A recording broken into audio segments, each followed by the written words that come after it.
Assalamualaikum dan salam sejahtera. Saya Haniza binti Sidi, pensyarah dari program Sijil Teknologi Pembinaan Bangunan. Kegunaan produk ini adalah dalam sektor pembinaan bangunan. Produk inovasi saya diberi nama MAD yang bermaksud Marhan Additional Tool. Kenapa ia diberi nama MAD? Saya akan terangkan dengan lebih lanjut pada slide seterusnya. Merujuk kepada gambar yang ditunjukkan, kerja yang sedang dilakukan dalam gambar rajah tersebut ialah kerja-kerja mengecat dinding. Mengecat merupakan proses untuk menambah kecantikan dan menaikkan seri permukaan dinding tersebut. Kebiasaannya, kerja mengecat ini memerlukan masa yang lama. Banyak peralatan mengecat digunakan. Contohnya berus cat, cat roller, bekas cat dan sebagainya.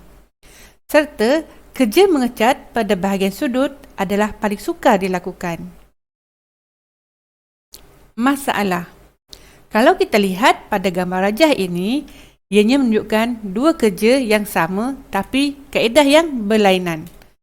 Kerja yang dimasukkan ialah pada bahagian sudut, tingkap ataupun bahagian yang tidak memerlukan ianya dicat. Gambar rajah pertama menunjukkan kerja memasang salotap. Dan gambar rajah kedua lagi menunjukkan penggunaan berus cat. Kedua-dua kerja ini telah mengambil masa yang lama dalam kerja mengecat. Gambar rajah pertama memerlukan kerja melekat dan menanggal. Manakala gambar rajah kedua memerlukan ketelitian agar hasil adalah kemas.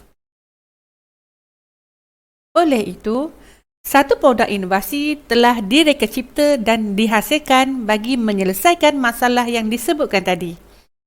Perkataan MAD, Marhan Additional Tool, ini membawa maksud semua orang boleh dan mampu untuk memilikinya. Ianya juga disesuaikan dengan peralatan yang ada dalam pasaran sekarang.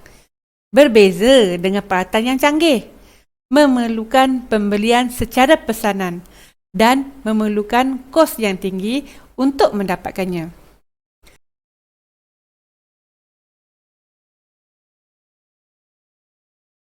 Ciri-ciri inovasi. Terdapat 3 ciri utama dalam produk ini. Pertama, kecil, di mana ianya mudah untuk dibawa dan disimpan. Kedua, praktikal, di mana ianya mudah untuk dipasang pada peralatan yang sedia ada di pasaran. Dan yang ketiga, aksesori tambahan, iaitu untuk menambah fungsi produk sedia ada.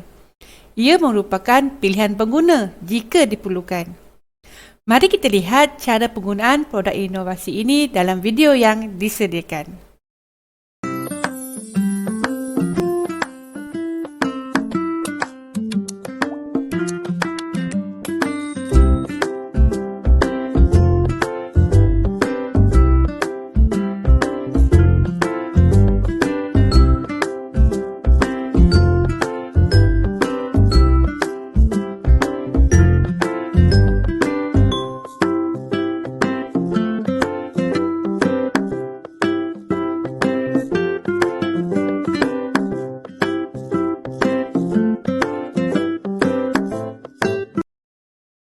Perbezaan sebelum dan selepas.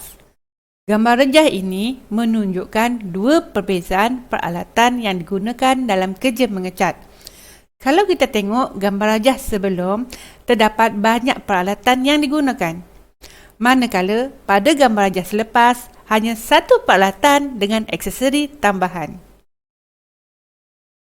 Perbezaan proses sebelum dan selepas.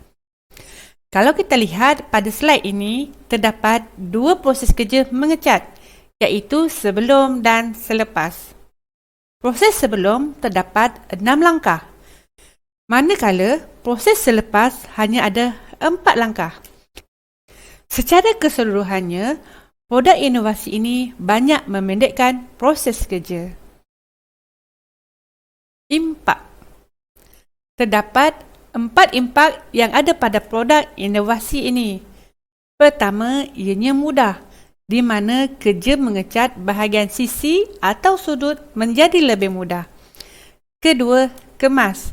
Hasil kerja akan lebih kemas dan bersih. Ketiga, menambah fungsi produk, iaitu menjadi nilai tambah kepada produk sedia ada.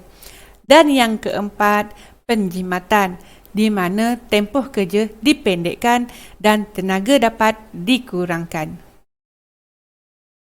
Sehingga di sini sahaja pembentangan saya pada kali ini.